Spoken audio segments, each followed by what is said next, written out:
इस लेक्चर में हम राइबोसोम्स के बारे में पढ़ेंगे और राइबोसोम्स का स्ट्रक्चर एंड फंक्शन डिस्कस करने से पहले हम राइबोसोम की डिस्कवरी के बारे में देख लेते हैं।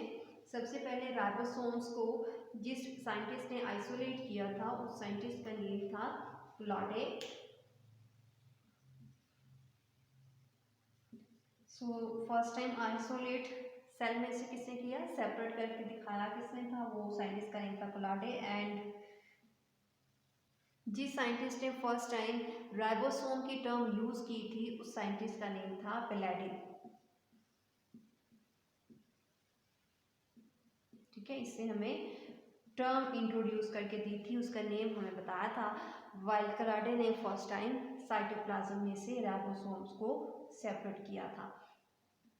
इसके अलावा अगर हम बात करें तो राइबोसोम्स जस्ट ऐसे ऑर्गेनेल्स हैं जिनको मेम्ब्रेन रैप नहीं कर रही होती है।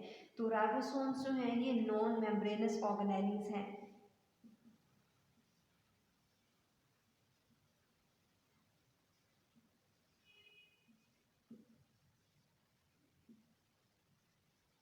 नॉन मेम्ब्रेनस ऑर्गेनेल्स हैं, इसका मीनिंग क्या होता है।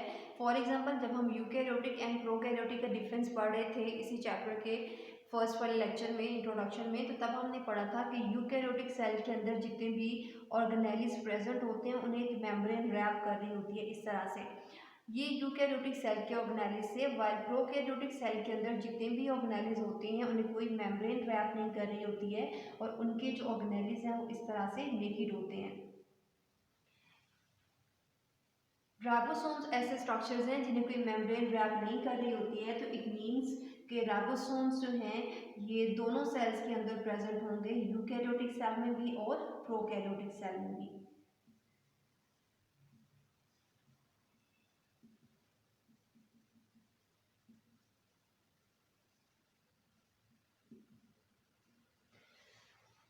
प्रोकैरियोटिक एंड यूकैरियोटिक सेल के अंदर दोनों में क्यों प्रेजेंट हैं, बिकॉज प्रोकैरियोटिक सेल के अंदर तो मेम्ब्रेन बाउंडेड ऑर्गेनेल्स होते ही नहीं है, तो ऑब्वियसली राइबोसोम्स जो हैं वो इसके अंदर प्रेजेंट होंगे। वाइल यूकैरियोटिक सेल के अंदर बाकी जितने भी ऑर्गेनेल्स हैं वो मेम्ब्रेन बाउंडेड होते हैं। जस्ट राइबोसोम्स ऐसे स्ट्रक्चर्स हैं जिन्हें कोई एक्स्ट्रा मेम्ब्रेन रैप नहीं कर रही होती है।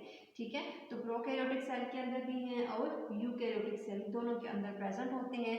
वाइल यूकैरियोटिक सेल के अंदर ये रेड ब्लड सेल्स में एब्सेंट होंगे। जब हम न्यूक्लियस का पढ़ रहे थे तो तब मैंने आपको बताया था कि रेड ब्लड सेल्स के अंदर जितने भी ऑर्गेनेल्स हैं उनको क्यों नहीं रखा जाता, बिकॉज रेड ब्लड सेल्स का फंक्शन होता है कि ये हीमोग्लोबिन के थ्रू ऑक्सीजन को कैरी करें। तो मैक्सिमम रेड ब्लड सेल्स के अंदर हीमोग्लोबिन को फिल करवाया जाता है सो डैट जो उनका बेसिक फंक्शन है वो वही कर सके। तो बाकी ऑर्गेनेल्स जो है वो रेड ब्लड सेल्स के अंदर फिल नहीं करवाए जाते। ये हमने न्यूक्लियस पे भी इसके बारे में बात की थी। अब हम देख लेते हैं कि राइबोसोम्स क्या साइज़ क्या होता है और ये सेल में कहाँ पे लोकेटेड होते हैं। बट उससे पहले प्लेडे ने किस ईयर में ये टर्म इंट्रोड्यूस करवाई थी ये इसके साथ ऐड कर लें। 1955 में प्लेडे ने ये टर्म इंट्रोड्यूस करवाई थी राइबोसोम्स की। ठीक है, तो अभी हम उसके साइज़ की बात कर लेते हैं। तो राइबोसोम्स का जो साइज़ है ये 150 से 200 ऑंगस्ट्रॉम तक होता है। 150 से 200 ऑंगस्ट्रॉम तक इसका साइज होता है। इसके अलावा अगर हम राइबोसोम्स की लोकेशन की बात करें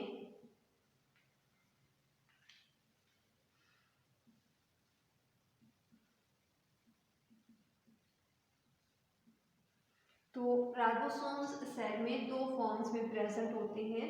ये फ्री फॉर्म में भी हो सकते हैं और ये एंडोप्लाज्मिक रेटिकुलम के साथ अटैच भी हो सकते हैं। ठीक है, फ्री भी है और ये अटैच फॉर्म में भी हो सकते हैं। अगर ये फ्री हैं तो ये साइटोप्लाज्म में स्प्रेड हुए होंगे और अगर ये अटैच हैं तो ये एंडोप्लाज्मिक रेटिकुलम के साथ अटैच होते हैं।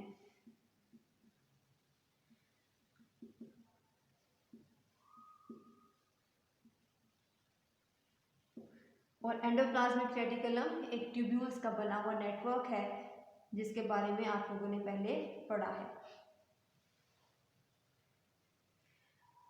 ओके, आपको ऑब्जेक्टिव इस तरीके से आ सकती है कि जो राइबोसोम्स हैं वो अटैच फॉर्म भी होते हैं और फ्री फॉर्म में भी होती हैं। तो यूकैरियोटिक सेल के अंदर ये किस फॉर्म में होंगे और प्रोकैरियोटिक सेल के अंदर ये किस फॉर्म में प्रेजेंट होते हैं। तो बिकॉज आपको पता है कि प्रोकैरियोटिक सेल के अंदर मेम्ब्रेन बाउंडेड ऑर्गेनेलिज जो हैं ये एब्सेंट होते हैं, तो इट मीन्स कि उसमें एंडोप्लाज्मिक रेटिकुलम एब्सेंट होगा, तो उसमें अटैच्ड राइबोसोम्स भी एब्सेंट होंगे। तो in case of prokaryotic cell जो राइबोसोम्स हैं वो हमेशा फ्री फॉर्म में प्रेजेंट होते हैं, वो इस तरह से साइटोप्लाज्म के अंदर स्प्रेड हुए होते हैं, वो किसी चीज़ के साथ अटैच नहीं होते हैं। वाइल यूकैरियोटिक सेल के अंदर ये इस तरह से एंडोप्लाज्मिक रेटिकुलम के साथ अटैच फॉर्म में भी हो सकते हैं। फ्री फॉर्म और अटैच्ड फॉर्म के अलावा कुछ राइबोसोम्स ऐसे होते हैं कि जो साइटोप्लाज्म में नहीं है, वो किसी ऑर्गेनेली के अंदर प्रेजेंट होते हैं। तो उसकी एग्जांपल देख लेते हैं कि वो कौन से ऑर्गेनेलिस के अंदर प्रेजेंट होते हैं। माइटोकॉन्ड्रिया के अंदर भी राइबोसोम्स प्रेजेंट हैं,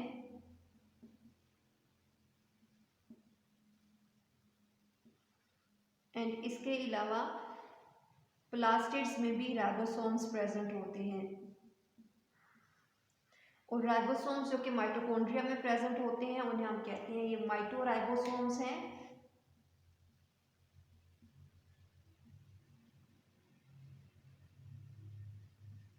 वाइल वो राइबोसोम्स जो कि प्लास्टिड्स के अंदर प्रेजेंट होते हैं उन्हें हम कहते हैं ये प्लास्टिडोराइबोसोम्स हैं।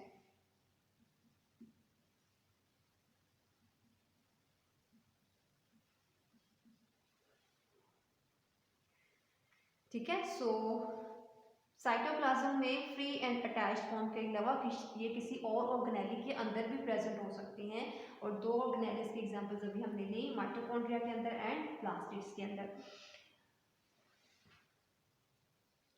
इसके अलावा अगर हम बात करें तो राइबोसोम्स की टाइप्स को डिस्कस कर लेते हैं, और राइबोसोम्स टू टाइप्स के होते हैं। प्रोकैरियोटिक सेल के अंदर एंड यूकैरियोटिक सेल के अंदर दोनों में डिफरेंट टाइप्स के राइबोसोम्स प्रेजेंट होते हैं। वो राइबोसोम्स जो कि यूकैरियोटिक सेल के अंदर होते हैं वो 80S होते हैं, और जो प्रोकैरियोटिक सेल में होते हैं वो 70S होते हैं। तो चाहे यूकैरियोटिक सेल का 80S है या प्रोकैरियोटिक सेल का 70S है, ये दोनों राइबोसोम्स दो पार्टिकल्स के कंबाइन करने से मिलके बनते हैं, smaller sub unit and larger sub unit. Eukaryotic cell का राइबोसोम जो कि 80S होता है, इसमें जो लार्जर सब यूनिट कंबाइन करता है और जो स्मॉलर सब यूनिट कंबाइन करता है, ये 80S राइबोसोम बनाने के लिए वो है larger is 60S and smaller is 40S। While prokaryotic cell के केस में 70S राइबोसोम्स बनाने के लिए जो लार्ज साइज का राइबोसोम कंबाइन करेगा वो है 50S, एंड जो स्मॉलर साइज का कंबाइन करेगा वो है 30S। ओके, राइबोसोम्स के सारी वैल्यूज के साथ आप ये एक एस की टर्म यूज कर रहे हैं, ये एस बेसिकली यूनिट है। जैसे आप वेट करते हो तो आप कहते हो कि 5 किलोग्राम्स है, 5 ग्राम्स है, या फिर आप मेजर करते हैं तो 5 मीटर्स, 5 सेंटीमीटर्स, ये यूनिट्स आप यूज करते हैं। तो ये जो एस है ये भी एक यूनिट है जिसे आप कहते हो ये स्वेडबर्ग यूनिट है। ये स्वेडबर्ग यूनिट का मीनिंग क्या है कि जब भी कोई चीज़ सेंट्रीफ्यूज की जाती है, सेंट्रीफ्यूज मशीन एक होती है जो कि किसी भी मटेरियल को या सॉल्यूशन को हाई स्पीड पे स्पिन करवाती है, और स्पिन करवाने के बाद वो सॉल्यूशन के अंदर कुछ इस तरह से आपको लेयरिंग नज़र आती है। जिसका वेट ज़्यादा होता है वो सेडिमेंट्स में बैठ जाता है, और जिसका वेट कम होता है वो ऊपर फ्लोट करता रहता है। तो यहाँ पे ये जो स्वेडबर्ग यूनिट है बेसिकली ये सेडिमेंटेशन रेट को मेजर करता है।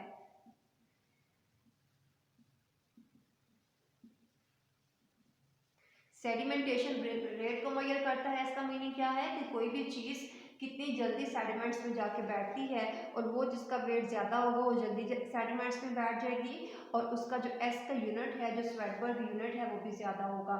वाइल ऐसी सारी चीज़ें जिनका वेट कम होता है वो स्लोली सेडिमेंट्स में बैठती हैं, और स्लोली सेडिमेंट्स में बैठने की वजह से उनका स्वेडबर्ग यूनिट की वैल्यू भी कम होती है। इसीलिए यहाँ पे हमने लार्जर साइज का लिखा कि 60S और स्मॉलर साइज का लिखा कि ये 40S है। वाइल इन दोनों को जब आप कंबाइन करते हैं 60 + 40 तो आपके पास 100 वैल्यू आती है, लेकिन आपने तो इन दोनों को कंबाइन करवा के 80 यहाँ पे लिखा हुआ है, तो ये 20s कहाँ पे चला गया। तो जब भी आप दो डिफरेंट चीज़ों को कंबाइन करते हो, फॉर एग्जांपल मैंने यहाँ पे मार्कर का ये एक स्मॉलर जो आपको ब्लू में नज़र आ रहा है, ये स्मॉलर यूनिट है और ये उसका लार्जर यूनिट है। जब ये smaller and larger unit combine करते हैं तो कंबाइन करते हुए मार्कर का ये वाला जो पोर्शन है, इतना पोर्शन हाइड हो जाता है। तो दो डिफरेंट चीज़ों के कंबाइन करते हुए जो पोर्शन हाइड हो जाता है उसे हम कहते हैं कि ये अटैचमेंट रेशो है।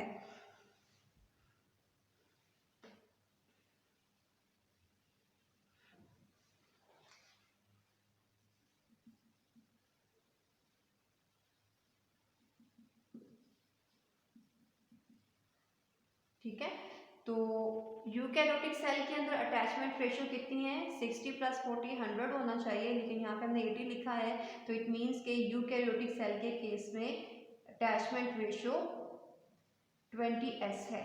वाइल प्रोकैरियोटिक सेल के केस में 50 + 30 इज 80।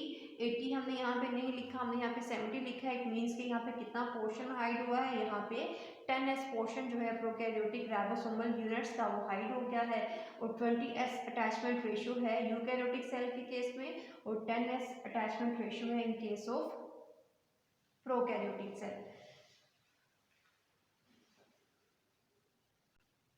और ऊपर हमने बताया कि राइबोसोम्स दो फॉर्म्स में साइटोप्लाज्म के अंदर प्रेजेंट हो सकते हैं, वो फ्री फॉर्म में भी हो सकते हैं और वो अटैच फॉर्म में भी हो सकते हैं। तो अगर कोई भी राइबोसोम किसी एंडोप्लाज्मिक रेटिकुलम के साथ अटैच होना चाहता है, तो हमने यहाँ पे बोला कि एक स्मॉलर सब यूनिट होता है इस तरह से और एक लार्जर सब यूनिट होता है। तो किसी भी मेम्ब्रेन के साथ अटैच होने के लिए जो यूनिट यूज़ किया जाता है वो लार्जर सब यूनिट होता है। ठीक है, तो जितने भी अटैच्ड राइबोसोम्स हैं वो लार्जर सब यूनिट्स के थ्रू किसी भी मेम्ब्रेन के साथ अटैच होंगे। वो मेम्ब्रेन एंडोप्लाज्मिक रेटिकुलम की हो सकती है या फिर वो न्यूक्लियर मेम्ब्रेन हो सकती है। और ये लार्जर यूनिट किसी भी मेम्ब्रेन के साथ अटैच होने के लिए जिस प्रोटीन को यूज करता है उस प्रोटीन का नेम है राइबोफोरिन।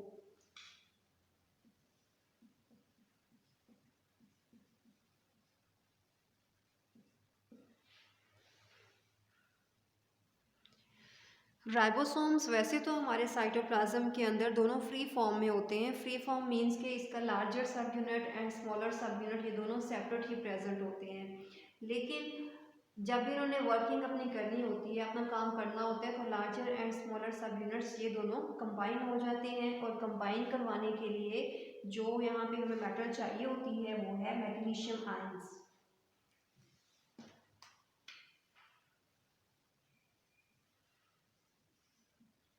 ठीक है, लार्जर एंड स्मॉलर सब यूनिट्स राइबोसोम्स के दोनों को अटैच करवाने के लिए जो आयन चाहिए होता है वो है मैग्नीशियम आयन, और इसकी कंसंट्रेशन कितनी रिक्वायर्ड होती है, 0.001 मोलर।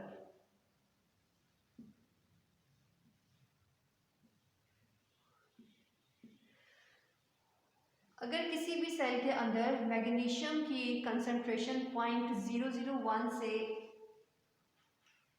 लेस हो जाएगी तो तब क्या होता है कि तब ये दोनों यूनिट्स कंबाइन नहीं हो पाते। एक नॉर्मल सिचुएशन देख लेते हैं जिसमें ये स्मॉलर सब यूनिट है और ये लार्जर सब यूनिट है।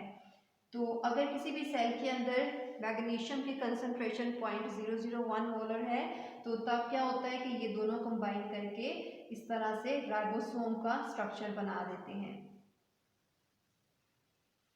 ठीक है, लेकिन अगर किसी भी सेल के अंदर 0.001 से कंसंट्रेशन लेस हो जाती है तो तब क्या होता है कि तब ये दोनों पार्टिकल्स जो हैं smaller sub unit and larger sub unit ये दोनों कंबाइन नहीं हो पाते और ये दोनों अगेन इस तरह से सेपरेट हो जाते हैं। उस कंडीशन में जब मैग्नीशियम आयन की कंसंट्रेशन 0.001 मोलर से कम होगी। वाइल उस कंडीशन में जब मैग्नीशियम आयन की कंसंट्रेशन इस नॉर्मल सिचुएशन से ज़्यादा हो जाती है तब क्या होगा कि तब डायमर फॉर्मेशन हो जाती है।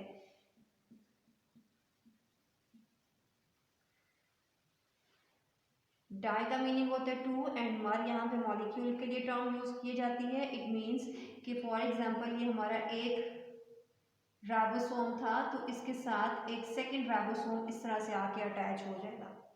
हमारा पर्पस जस्ट ये है कि राइबोसोम के स्मॉलर एंड लार्जर सब यूनिट्स को कंबाइन करके उनकी वर्किंग पे लगा देना।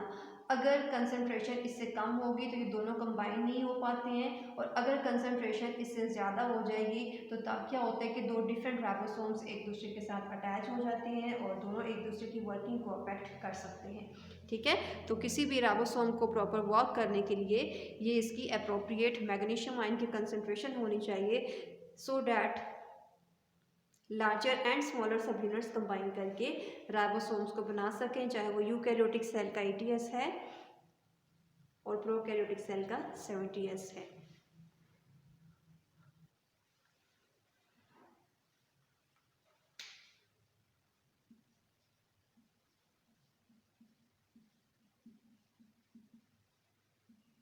अगर हम राइबोसोम्स की कंपोजिशन की बात करें तो इसमें से जो 70S राइबोसोम्स होते हैं जो कि यूकैरियोटिक सेल के अंदर प्रेजेंट होते हैं, ये मैं उनकी कंपोजिशन पहले लिख रही हूँ।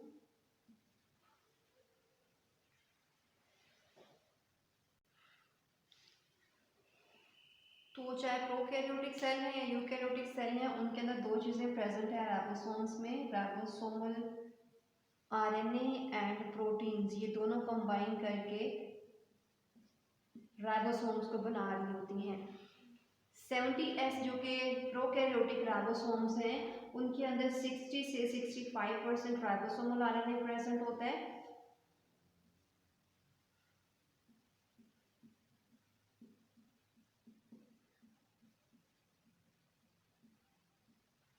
वाइल इसके अंदर 35 से लेके 45% जो है वो प्रोटीन्स प्रेजेंट होती हैं।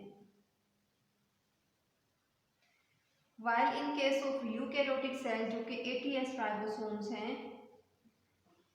80S राइबोसोम्स के अंदर 45% राइबोसोमल आरएनए है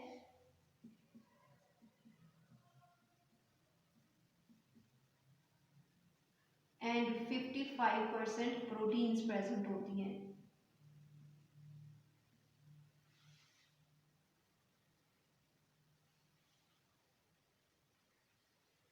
अगर आप इतना ही याद रख लेंगे तो इनफ है, लेकिन इसकी मजीद मैं आपको डिटेल दिखा देती हूँ थोड़ी सी कि 70S राइबोसोम्स जो कि प्रोकैरियोटिक सेल के अंदर प्रेजेंट होता है, उसका जो राइबोसोमल आरएनए है वो भी 3 टाइप का आगे फर्दर होता है। उसमें से 23S,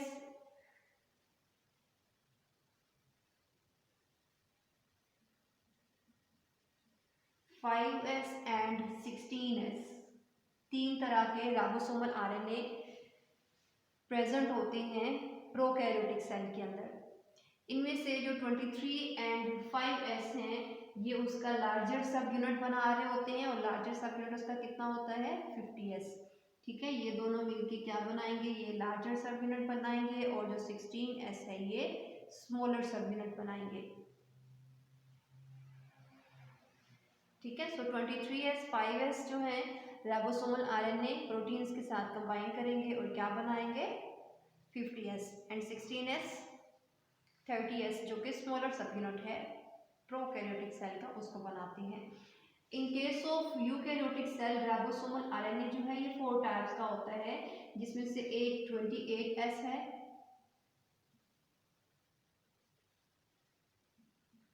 5S, 5.8S and 18S। First 3 जो हैं ये तीनों कंबाइन करके लार्जर सब यूनिट बनाएंगे यूकैरियोटिक सेल का जो कि 60S है, और 18S कंबाइन करके स्मॉलर सब यूनिट को बनाएगा प्रोटीन्स के साथ कंबाइन करके जो कि 40S होगा। ठीक है, सो ये आपको ऑब्जेक्टिव के पॉइंट ऑफ व्यू से चीज़ें याद रखनी है। इसके अलावा मैं आपको पहले भी बता चुकी हूँ कि जब कोई भी राइबोसोम किसी मेम्ब्रेन के साथ अटैच होना चाहता है, चाहे वो एंडोप्लाज्मिक रेटिकुलम की मेम्ब्रेन है या न्यूक्लियर मेम्ब्रेन है, तो अटैच होने के लिए उसका लार्जर सब यूनिट कंबाइन होगा किसी भी मेम्ब्रेन के साथ, और जो प्रोटीन इसको हेल्प करती है वो है राइबोफोरिन। ठीक हो गया। ओके, इसके अलावा लार्जर सब यूनिट को कंबाइन करने के अलावा आपको एक और चीज़ याद रखनी है कि लार्जर सब यूनिट को फर्दर हमने डिवाइड किया होता है 3 साइड्स में। ठीक है, फॉर एग्जांपल मैं ये 3 साइड्स ड्रॉ कर रही हूँ यहाँ पे।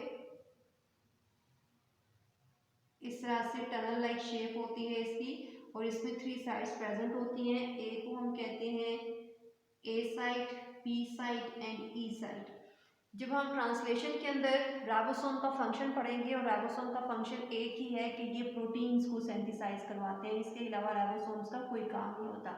ठीक है, सो ये प्रोटीन को सिंथेसाइज करवाने में रोल प्ले कर रहे होते हैं, एक ही इसका काम होता है। तो जब हम प्रोटीन सिंथेसिस पढ़ेंगे तो तब हम देखेंगे कि ये जो नया अमीनो एसिड जो है वो लैंड करता है, वो ए साइड पे आके लैंड करता है, बी साइड पे 2 डिफरेंट अमीनो एसिड्स के दरमियान पेप्टाइड बॉन्ड बनाया जाता है और ई साइड से वो ट्रांसफर आरएनए जो कि अमीनो एसिड को लेके आया था वो एग्जिट कर जाता है।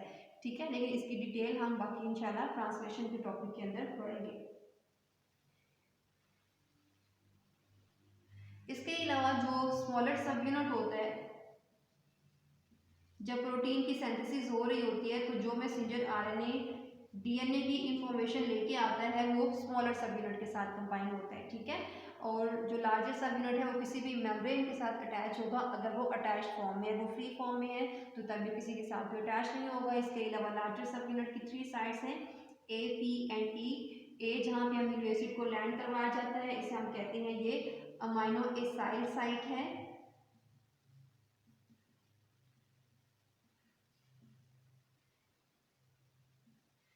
पी को हम कहते हैं ये पेप्टाइडल साइट है एंड ई को हम कहते हैं ये एग्जिट साइट है। और इन तीनों का क्या रोल होता है ये इंशाल्लाह हम प्रोटीन फंक्शन के अंदर देखेंगे। तो बिकॉज अभी हमने देखा कि राइबोसोम्स का एक ही फंक्शन है प्रोटीन को सिंथेसाइज करवाना, और जितनी भी प्रोटीन्स आपके सेल के लिए या आपकी बॉडी के लिए रिक्वायर्ड होती है वो इन राइबोसोम्स के अंदर सिंथेसाइज करवाई जाती है। और राइबोसोम्स बिकॉज सारी प्रोटीन्स को सिंथेसाइज करवा रहे होते हैं इसलिए हम राइबोसोम्स को कहते हैं कि ये हमारी बॉडी की प्रोटीन फैक्ट्रीज हैं।